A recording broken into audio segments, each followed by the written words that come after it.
All right, ladies. So I wanted us to get together and do just like a little round table where we kind of talk about what you guys are seeing in the marketplace, what challenges you're facing. Do you have buyers that you're not able to find a property for? Let's just talk since we all work together. Y'all help me out with my buyers and stuff. So we are recording this. So I'm Amy Shrader with Remax Real Estate 10. I'm Christina Stump with Remax Real Estate 10, and I've been doing this for 2 years. Michelle Hodges, also with Remax Real Estate 10, and I am starting my third full year. Ashley Hunt with Remax Real Estate 10. I've been doing it for a year. All right. So we got a little bit of a variation there on the number of years of experience. So, and I'm not going to call anybody out on this. So y'all just kind of chime in as you want to. But what are you seeing in the market right now? Do you think that business has slowed down? Do you think it's picked up since the interest rates took a little drop in the end of the year last year? What do you think? I do think it's picked up some. I've seen that with a lot of my buyers. The problem that I'm having is that price range. A lot of people are approved around the 200,000 mark, and trying to find a home that doesn't need remodeled on top of that, that's hard to do. So that's been one of the biggest issues that I've been having. And then if they want that certain school zone, that home is not in that school zone. So just trying to put all that together has been the biggest struggle for me, for Gotcha. people that's in that price range. Okay. Same issue. I feel like the market is still quite slow. I feel like the inventory is low, and you're talking about having those homes. I feel like, one of the biggest issues that we face right now is our first-time home buyers.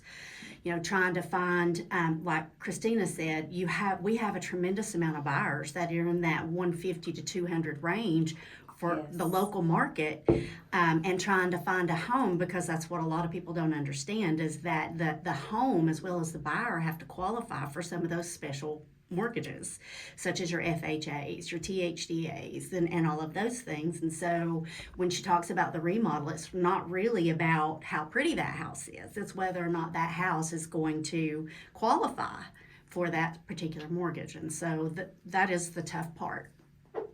Well, and some of it I think is cosmetic updates in that 200 range. It like is. it's still got the wallpaper and the 1970s Brady Bunch kitchen and things like that. One thing to keep in mind with those homes like you're talking about, especially if a lot of it is just like maybe cosmetic stuff, is, the buyer can probably get a 203K loan, which is an FHA product, which would give them money above and beyond that purchase price to make some repairs to the home so that they can kind of get it where they want it to be.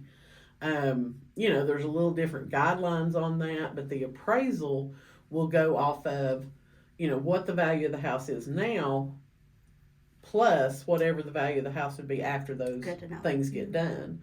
So, if it's, really if the helpful. house has like, if it's going to need all new wiring and the basement's flooding all the time, that may not be the ideal house to pick. Right. But if it's a matter of, well, we love this house, we love where it's located, but we don't want carpet in all the rooms or the wallpaper or the ceramic tile bathroom, that may be a good house to, talk to your buyer about what do you think about doing a 203K FHA loan.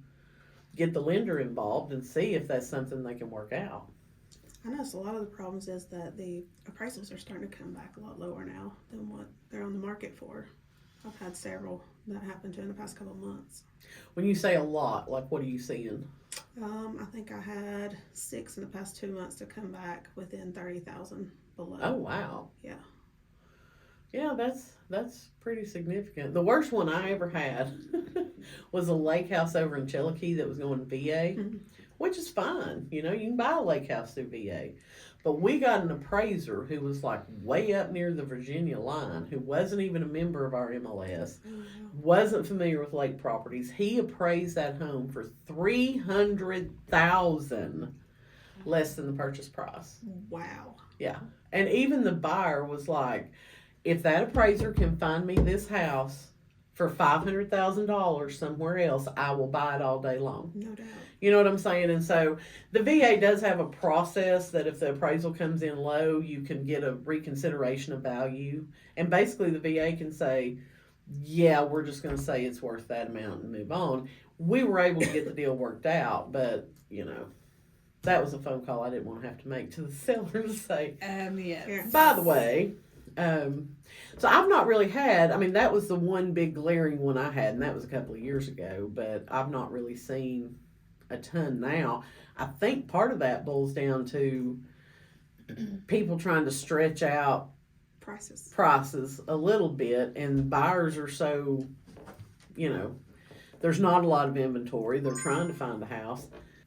But again, it boils down to if a buyer is willing to pay this for a house, that's market value. You know what I'm saying? So sometimes appraisals come in short, but if a buyer's willing to pay that, then isn't that what the house is really worth?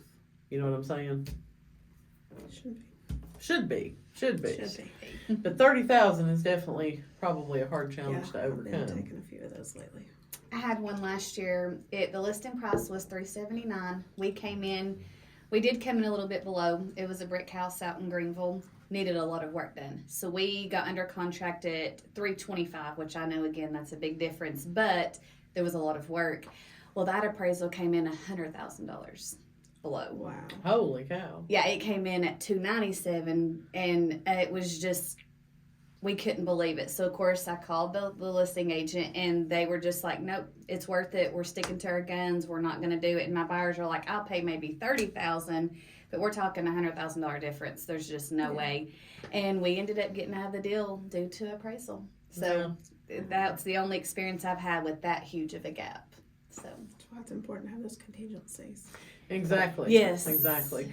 And obviously, when you're financing it, it's very odd, very rare that you're going to have a finance deal that doesn't have an appraisal contingency. But they do happen because, I've had them where especially back in 2021, where the buyer was like, yeah, if it comes in low, that's fine. I'm still going to buy this house. Of course, then it comes in low, and then they're trying to renegotiate, and you're like, you didn't put an appraisal contingency in, so. Amy, why don't you speak to, for a second, the ability for a VA buyer to have that appraisal gap in their offer, and sometimes I think folks don't understand that. That the VA buyer can actually, does have the freedom to do that as well, and it makes their offer as competitive as anybody else's. Right. And that's been a big misconception that the VA is not, or a VA buyer is not allowed to pay if there's a gap. And they can pay just like anybody else can pay. Absolutely. And I've talked before about, I feel like FHA and VA buyers, sometimes their offer is seen as less than, a conventional buyer. And with rates what they are right now, I mean, it's so much cheaper. We're talking 1/4 to a 1/2 point interest rate difference between a conventional and an FHA, which is kind of odd.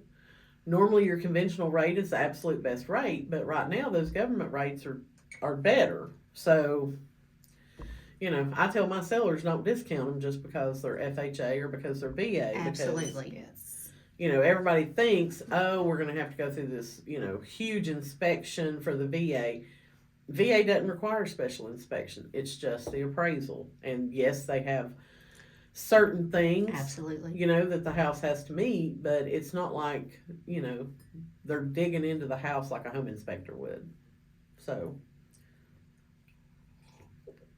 all right, do y'all have any buyers that you're working with that like you've looked and looked at inventory and nothing is popping out at them that you want to share, and maybe somebody knows somebody that has a house that might fit that? I have several.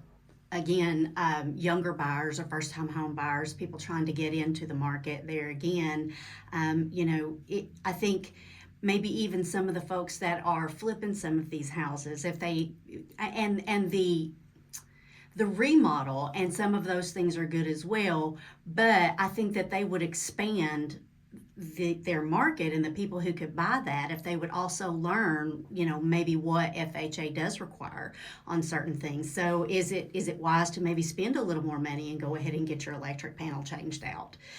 Things of that nature. So I think I would love to have somebody, I think we would all love to have somebody right now who really took those things into consideration when they're flipping these houses. Absolutely. Well, and I guess what I'm asking is, do you have a buyer that you want to share what it is they're looking for, like a Yes. price range, an area, And, you know, if we put this out on social media, maybe somebody's going to see it and they're like, well, my house works for that. You know, you might be able to help your buyer find a house. I have several people looking for lake property that's lakefront, mostly just land. That's really hard to find right now. That's lakefront property. Yeah. I Most agree. of it has sold in the past 3 years. That's what I've I been agree. saying with my buyers. I've had some, and we just cannot find the right. And I mean, they're open to, you know, Douglas, Cherokee. It's just finding that perfect price range for inventory. what. Yes, the inventory on it. Yeah, because what we've seen, like previously before 2020, and I'm kind of speaking before y'all really got into it, you know, people would buy a lake lot and it'd be 10 years before they planned to build on it. And I think most of the buyers in the past 3 to 4 years that are buying lake lots, quite a few of them are going ahead and like getting on that builder's schedule, and they're Yes. going ahead and building. And so the inventory has definitely come way down. And then you've got the unicorn people. Yes. You know what I'm talking about? Yes.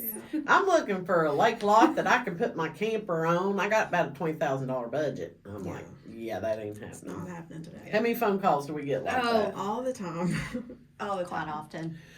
Yeah, and people I don't think understand that unrestricted is truly a unicorn. I mean, like it's very rare when you do get them. It's usually larger tracts of land, Mm-hmm.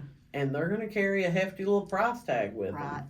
And that's why all the land got bought up by developers Right. and put into Nice. subdivisions, because the average Joe, you know, can't afford it. It's like that property on Doe Drive I sold last year. You know, it was like 10.5 acres unrestricted. Sold for $700,000. So most people can't afford that, unfortunately. Fortunately, especially with the interest rates lately.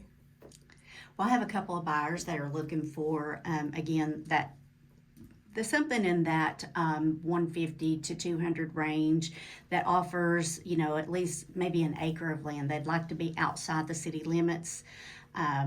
They, you know, want a little bit of privacy, but so if anybody out there has something along those lines, that again, my buyer is FHA, so the house would have to qualify, but yeah, we'd love to know about it.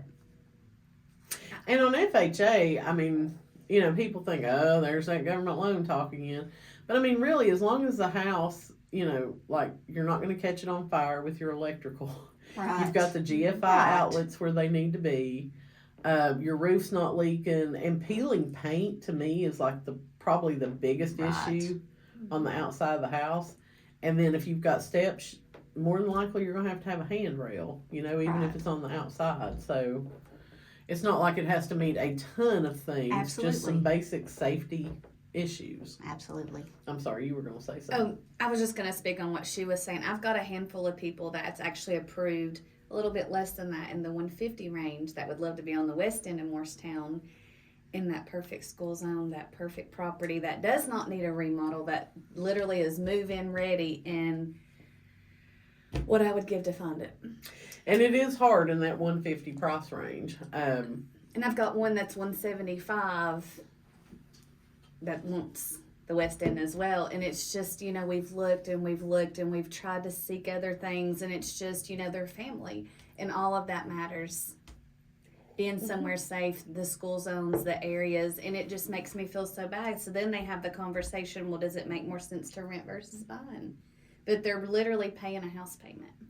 They So it's are, like, but what right do you now do? they're probably better just trying to save that money to build towards a bigger down payment. Exactly. Yes. Because I mean, honestly, under 200, y'all know this. It's going to be It's- real hard to find Absolutely. anything. And I'm so proud they even they're qualified, they can do it. It just makes you feel terrible. It does. I mean, it's disappointing for you as well as for them, because you don't want them to give up hope completely. No, and you want to provide them a good service, take them home. Family means the most to me. So it's just so personal. Like being able to take someone home, that's the most important thing in the world to me. And when you can't do it, it just puts you in a bad spot. Well, and maybe those are people you need to talk to about that 203K loan. Are they Yes. willing, you know, to buy a dated house if it's going to get them where they want to be, and then they can get those updates done. Yes. Thank you for that. You're welcome. All right. So I know multiple offer situations are still happening. What have you found to be some tips or tricks that you use to help get your offer accepted? Anybody? Well, I think when you're in a multiple offer situation, I think it's really important because they're looking at so many different offers. So they need to see, it's important that you take the time to really fill that out and really send in a solid, good offer and one that makes sense because they are looking at a ton of different things. They can tell by looking at that who's going to be good to work with and get them over the finish line. They can tell, who's overbid just trying to get the house. I mean, so I think you just really have to work with somebody who has got a really good, realistic view, who knows, okay, what is your top dollar? We can't work past that, but what is your top dollar, and work from there. So that's one of the biggest things that I do is try to go in and remember I have a lot of competition. And doing an escalation clause That's what I really was about to can, Yes. that really can make a huge difference. Especially in Knoxville. So let me ask you a question. If you do an escalation clause, what are you doing about appraisal? I usually Sorry, I'm sorry, go ahead. I still usually require an appraisal. Okay. Or, the appraisal gap. You're going to pay that appraisal gap if there is one. So when you write an escalation, you're basically waiving the appraisal and agreeing to pay the difference.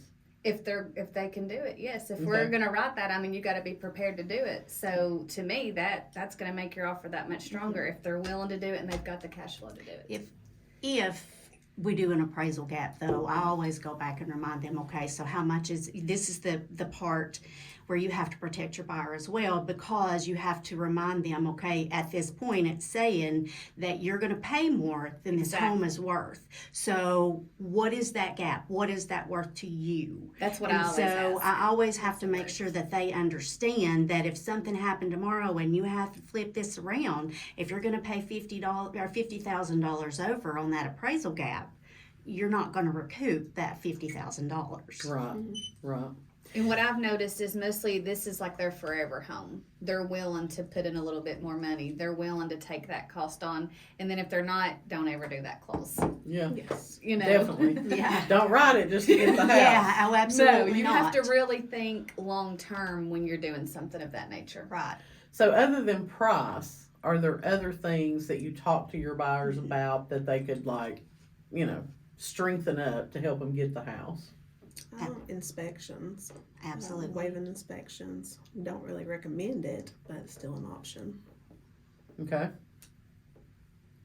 Anything else? Time to close is a big deal. And for a lot of folks, it's, again, and I hate to say it because we've talked about the different types of loans, but a lot of times it's the type of loan, that they're going to look at. So they're going to look at every factor, and you have to know that going in. So you need to be able to look at anything you have an option to be competitive with and figure out how competitive you and your buyer can be. Exactly. So if you're looking on the MLS and, there's some houses in there and your buyer falls in love with one and on possession it says negotiable, how do you coach that buyer when they're writing that offer if it says negotiable?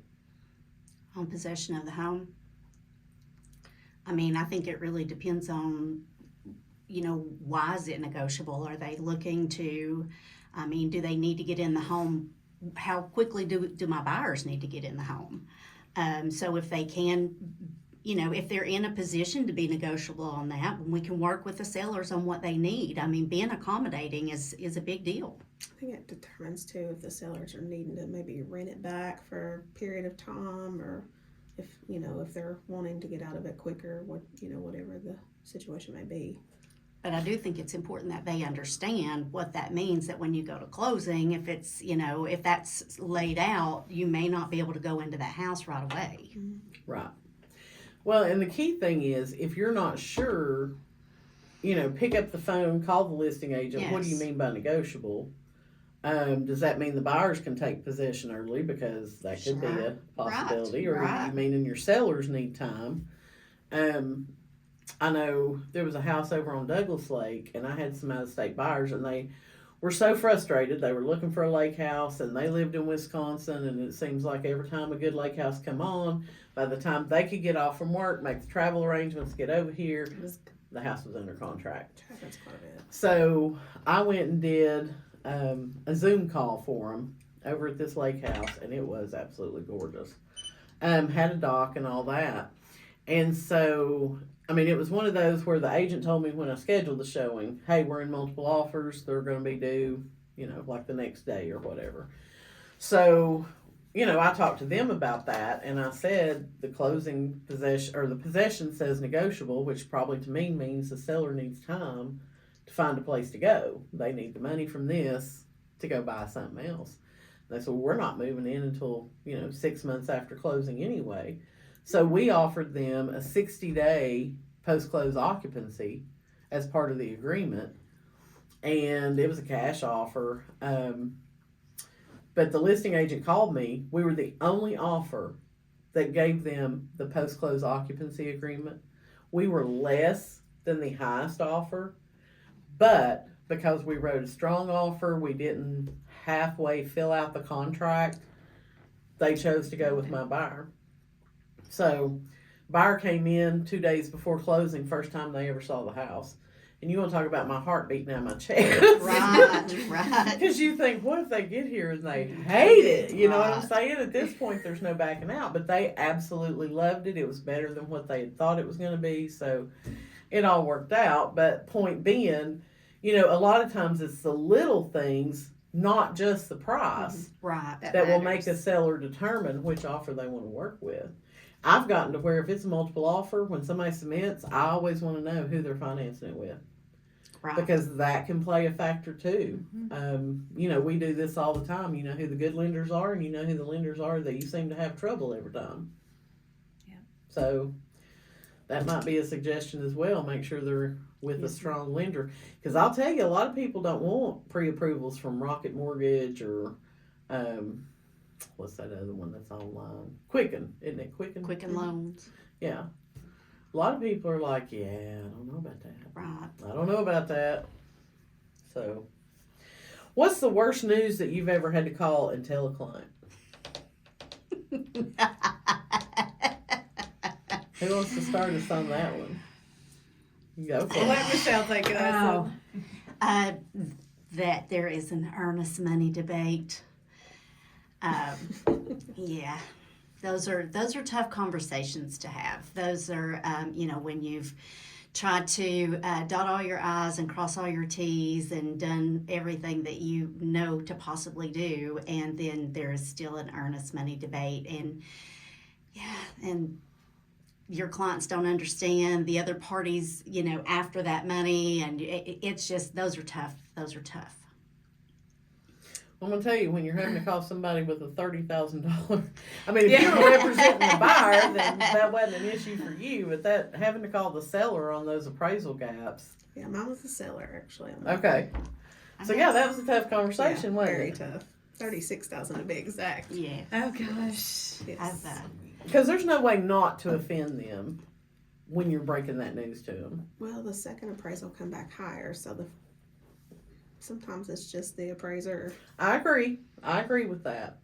And I think now that we're seeing a lot more agents from the Tri-Cities and from the Knoxville area, they come in here selling houses that we have listed, and typically the lenders are from outside of our area.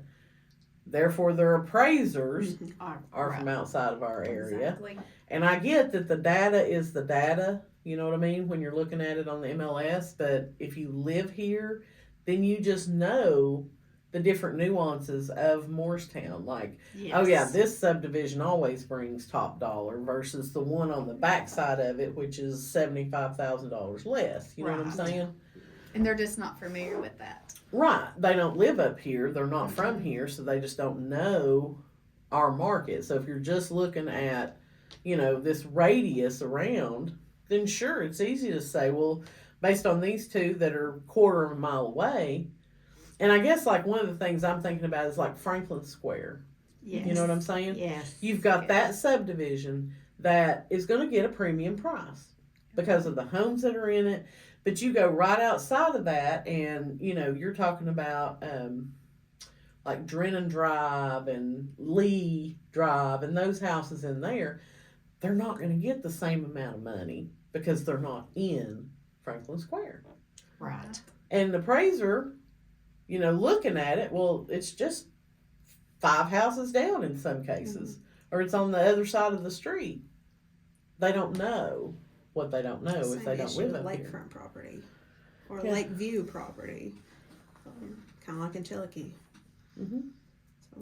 Yeah, I mean, I don't know that there's an exact dollar amount that you can put on. Okay, well, if you have a lake view versus a non-lake view, this is how much you're going to get. But obviously, it's a premium to have a lake view. People are going to pay more for that. Absolutely. If they can't afford the lake view, usually their budget's like $150,000 less than if they can afford that lake view. Yeah.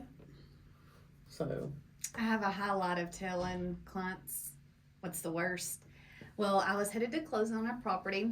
I was actually the buyer's agent, but here we're all in closing. Just talked to my buyers that morning. We're all excited.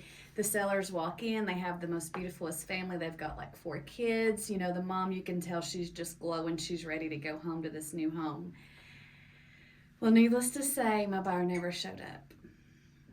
And we're just sitting in the title company. Like at this point, an hour later has passed. I'm trying to call her.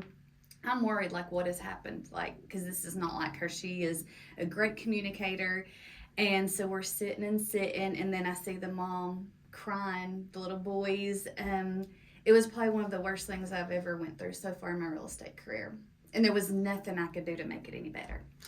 So they just ghosted you, huh? Absolutely, the day of closing. And never have heard from her again until about 4 months later. She sent me a text, and I won't go into details because of the seller side situation, but I will never forget that day. And I will never forget the look on that mom's face. It was the most hurtful thing, and I don't know how I could fix it. But good news is they were still able to go home, and that's the best part of the story. So for like about a week it was bad, but then it did get better. So I'll tell you my nightmare story. I don't know if I've told y'all this one or not. So I had a house listed over on Pembroke.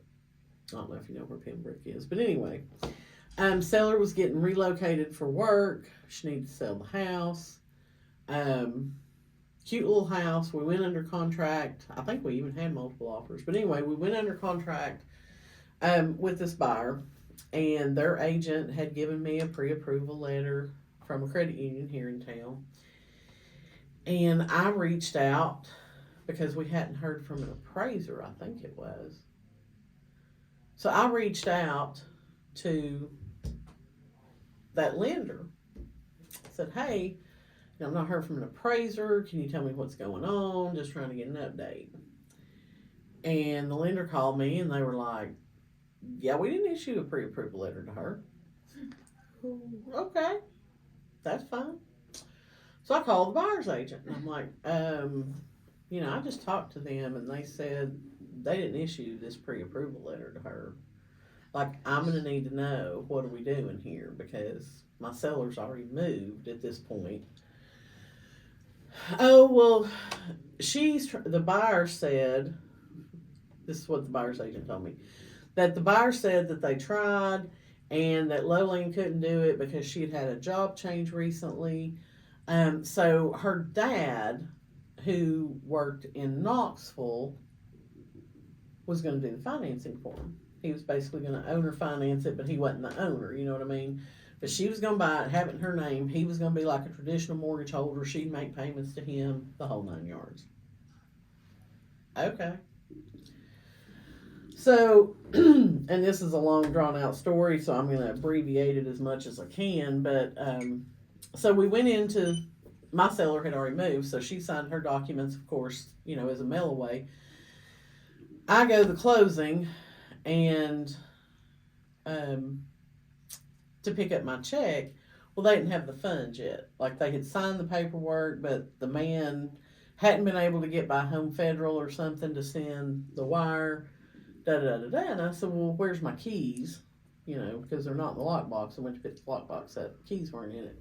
She's like, oh, I gave them to the buyer at closing. I said, you gave this buyer keys at closing when we didn't fund. She was like, oh, yeah, I know her family. It's fine. It's fine. Okay. It was not fun. It was not fun. This buyer had created an email address that mimicked her dad's email. And I don't know how she did it. I don't know where she got the info, but she created a loan package that was very similar to any mortgage package you would get from a lender. Title company had been in contact with the dad through this fake email address. You know, he sent him the package, and he just had every excuse as to why this wasn't working for the wire. Like, he kept having problems, or he couldn't get to the bank. And so after like a full day of this, the daughter was going to go pick up a cashier's check from the seller, or from her dad, you know, to pay to the seller for this. She brought in, I mean, like, it was hilarious. It looked like Venus had tried to put together a cashier's check. You know what I'm saying? It was like a cutout piece of cardboard with some carbon copy, something on. Like, it was so obvious that it wasn't real. Wow. And so the title company had to call me. And then I had to call my seller, who thinks her home is closed. Oh, God. Who thinks she is, you know, done. And say, this was all a sham. This was all a sham.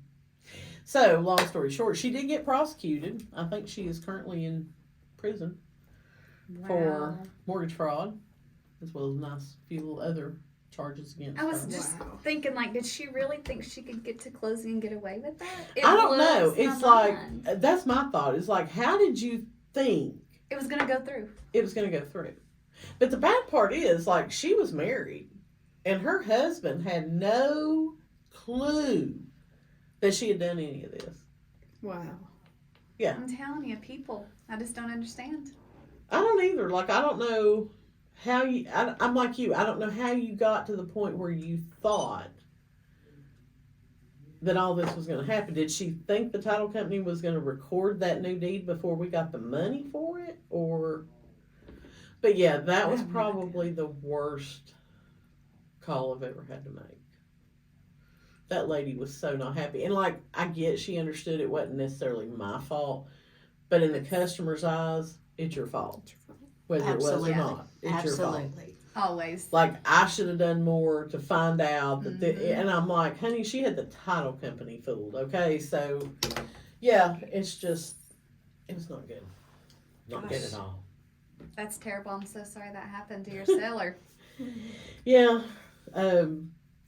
Ended up, she pulled the listing from me, which I totally understand. Like I said, in her eyes, I should have done more. You know what I mean? She listed it with somebody else, and they did get the house sold. So I was happy for her at that point, because Right. she had already been through the ringer with this. But anyway, anybody else got bad news stories they want to share? I hope we don't have any more. Speaking of tough things to tell, we can talk about this for a second. But another hard thing to really, a hard conversation to have with your client is when they really have an inflated view of what their house is going to sell for. Mm-hmm. And you have to have the conversation that the market value does not match that. That is never, ever easy. No, it's not. It's not. And I mean, another conversation that's not easy to have, because you're having this conversation before they're really your client, is, you know, you walk in, they're wanting to list their house, and it's just a hodgepodge of stuff. You know, it's not like they're hoarders, because everything is very neat, very organized, and, you know, decorated, I guess. But they just have so much stuff that you feel overwhelmed by it. You know what I mean? And that's what we talk about decluttering. It's hard to picture yourself living in a home like that. When It's you're hard so to see the overwhelmed. house, Exactly. because all you're seeing is The their stuff. stuff. Yes. And it's every nook, every cranny, every corner, every shelf, everything. You know what I mean? And that's a hard conversation because, It like is. I said, they're not really your client yet. You're on that appointment and you're there, and they're like, "So, what do you think? What is there anything I need to do before I can sell my house?" And I'll never forget my first experience with that was up at cabin up at Lone Mountain Shores, and it was a lady that I actually knew. And she had had her house listed with 2 or 3 other agents, had been on the market off and on for a year or more. And this was obviously back before like COVID and everything. So this is probably 2017. And it expired with that agent. I sent her a letter and she called me and wanted me to come out there. Well, she had a gorgeous house. I mean, it was like 4,000 square feet, had a good view of the lake, sat on like a 15-acre lot over there in Lone Mountain Shores, because you know that's not unusual over Right, there to have a right. larger size lot because of the way the land laid. But yeah, she had way too much stuff. I mean, literally, there were a couple of rooms where like there was a designated path for Oh, you to go wow. down that room. And she used to run her business in the basement of that house, so they had like an office set up with all these desks and phones and all that. And so she said, "So what do you think? Why do you think my home isn't selling?" And that was a little bit different because I did know this woman. You know what I mean? And I just thought to myself, I was like, okay, this is your moment of truth. Either you tell her the truth and try to help her, or you lie and you list the house and it's still not going to sell. So I told her, and I said, what I'm about to tell you is probably going to hurt your feelings, and I'm not trying to hurt your feelings. I'm just trying to be 100% honest with you and let you know what I think is the problem. So I told her, I'm like, you've got way too much stuff in this house. And I said, it's a huge house, but when people come in, they feel so cramped and so crowded, they can't see the lake view, they can't see the potential of this house. And it went a lot better than what I expected, I'm going to say that. Like, I had a huge sigh of relief, because then she wanted me to walk through each room and help her see what she needed to pull out. And she said, give me 2 weeks. And she did. She hired a storage unit, or rented a storage unit, had somebody come and help her load up all this stuff, moved it out. And within 30 days, we were under contract with a cash buyer and got our house sold. That's awesome. So it's a tough conversation to have, but when you have the proof Right. that helps right. you to back up what you're saying, It helps. it helps tremendously. But a lot of people can take that advice the wrong way. They get offended by it. So whenever somebody comes in, you know, whenever I go on a listing appointment and they say, so what do you think I need to do to sell my house? I tell them up front. I'm like, okay, I'm probably going to hurt your feelings, but I'm going to tell you my thoughts on it. I do this all the time, so this is what I think. Right. I'm not going to be the right fit for everybody. Some people can appreciate that and some people don't. So, but have y'all ever heard that book, Eat That Frog by Brian Tracy? Mm-mm. You might want to pull it and read it. It's a real short read. I mean, it's not anything major. It's not a 200-page book. I think it's probably 50 pages or less. But it's called Eat That Frog. And basically the principle of it is, when you've got something you dread doing, just do it. Like if you go into work the next day and you know, you get the email 10 o'clock the night before that the appraisal come in short, and you know when you go to work the next day, I got to make that call and tell them their appraisal come in short. Do it first thing. Do it first thing. Get it done. And the relief that you feel will be incredible. Because if you wait and procrastinate and put it off and be like, well, I'll call them after lunch. Well, I need to do this first and then I'll call them. You just keep building that dread up. And it's kind of like the old just rip the Band-Aid off and get the pain over with. But that was what it was called, was Eat That Frog. Do that one thing that you really don't want to do first thing in the morning. Get it over with. And you'll be 10 times more productive the rest of the day, because you're not dwelling on, how am I going to handle that? So, All right, so I think we're about to wrap up here. But I did say that if y'all had any questions for me, that I would answer some questions. So, who's got a question? I do. So, what is your predictions for the real estate market in the next 6 months to a year? Well, let me pull my magic 8 ball out.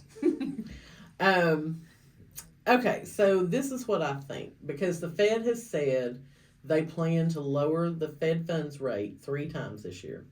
Okay, that's what they're predicting they're going to do. That doesn't have an immediate effect on mortgage rates most of the time, but it will have a trickle down effect. So I think we're going to see mortgage rates come down. I think as the rates start coming down, like you said, we had a rate decrease last year. More buyers started coming out. When rates start falling, people who have been sitting on the fence about listing and selling their house are going to be like, okay, the low 6s, I think I can deal with. They don't want to do 7 or 8%, but the low 6s, I think they're going to accept it. And I think we're going to see more homes come on the market. And we're going to see more buyers. But most of those people who have to sell are also going to buy. So I personally think that we are going to see a market probably not as crazy as 2021, but pretty close. Because I think when those floodgates start to open again, it's going to hit. I don't think people are going to be crazy like waiving home inspections and doing all that kind of thing. But I think it's going to be, heated again. I think you're going to see homes going under contract that have multiple offers.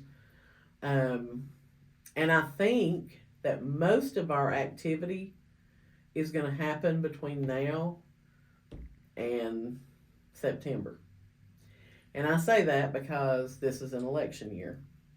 And once October hits and all those political ads start getting thrown out there, you'll go meet with people, and whether they're looking to buy or whether they're looking to sell, the biggest response you're going to get is, well, I'm going to wait till after the election. I want to see who wins the election and see what's going to happen before I do anything. So, I would tell you, make hay while the sun is shining, because I think come September, we're going to see a slowdown, because people just, anytime it's an election year, people just kind of start putting off those decisions until after that election is over and done with. And because everything is so polarized now in terms of politics,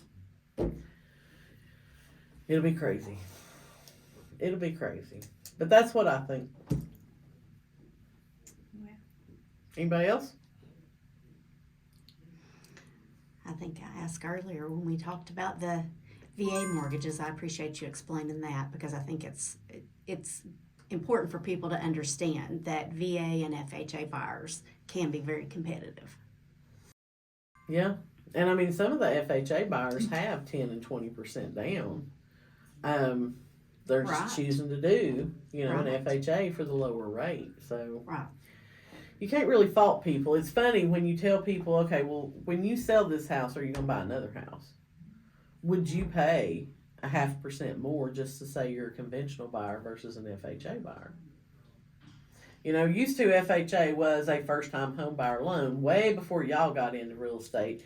We used to have down payment assistance programs where people like Nehemiah and Ameridream would gift fund the 3.5% down payment. Okay? They weren't gift funding this. Basically, it was paid for by the seller. FHA caught on to our little game, I guess you could say, because I did mortgages back then. And they decided that that was no longer going to be an acceptable down payment source, that they wanted the buyer to have some skin in the game. So those down payment assistance programs went away. So can we touch base on THDA? Okay. Would you explain how that works then, since that other program is gone? Well, THDA does have some programs available where they will give you, they can do 100% financing, and then they can also give you a grant, which will be recorded as a second mortgage, but you don't have to make payments on that mortgage as long as you're making the payments on your house. You know what I'm saying? If you sell the house within a certain time frame, when you do that, they're going to require you repay some of this money. But basically, they can give you a grant. I think it's up to like 5% of the purchase price that you can use towards a down payment, or you can use it towards closing costs. So some people do FHA, THDA to get that down payment money and to help them a little bit with their closing cost. And THDA is going to be a stricter set of guidelines for both the buyer and the house. Like, you know, you got to meet certain things. You got to be a first time home buyer, which does mean 3 years. Like, you know, if you owned a house 10 years ago, you're still a first time home buyer to THDA. So yeah, that's definitely an option to look at. I know the first home I bought, I went THDA, and this was years ago, almost 25 years ago. The guidelines were a lot different. They did require a survey back then.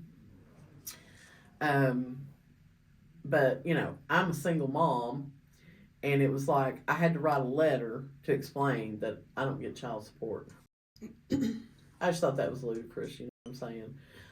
You had to provide proof of what you were paying for daycare. Like, it wasn't just what was on your credit report. Right. Like, they truly looked at what money you spent out on a regular basis. So they have refined those processes, I think, a little bit. So next time we do it, we may need to pull Kim Swan or somebody in here to help answer Yes, some of that'd be these great. lending questions. But because things have definitely changed since I was in the game. And you, as a listing agent mostly, do you notice that where there's so many out-of-state buyers coming in trying to sell now, are they facing a lot of capital gain issues? You mean for like people that were out of state that bought here and then Wanting to now sell. they're selling to move somewhere else? Mm-hmm. I don't really see them facing it a whole lot. If they've lived, obviously the capital gains is you have to live in it for 2 years. Right. So if they're living in it for less than 2 years, I don't know that they're really making enough money right now that capital gains is going to hurt them. It's not going to be like if you bought in 2020 and tried to sell at the end of 2021, Mm-hmm. that'd probably hurt you. But people also need to remember that whatever improvement you've made to a property in that time will help offset what you're going to pay in capital gains, because they're looking at, okay, you bought the property at this, you invested X number of dollars in it. So I think right now a lot of people are going to be right at that break even Mm-hmm. if they have to pay anything. But I'm not an accountant, so you cannot take this as tax advice. We always have to put those disclaimers out Yes. there. But yeah, there was one that I thought was going to see an issue with capital gains, and then he started telling me like all the stuff that he had done to this house and, you know, the amount of money, and I was like, yeah, you're fine. I said, you probably want to talk to your tax person, but I think you'll be okay. Yeah.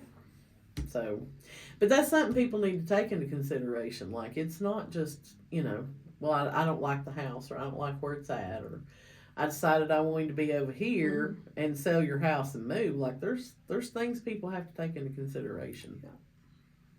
So, all right. Anybody else? Good deal. Well, thank y'all for coming in and doing this with me. I'd like to do it again in a couple of weeks. What do you think about the name Real Estate Ramblings? Sounds good to me. I like it. Thank you for having me. Well, you're welcome. Thank y'all for coming in and being a part of it. And then we'll get together in another couple of weeks and do it again. Sounds good. All right. Enjoy your day. Thank too. you.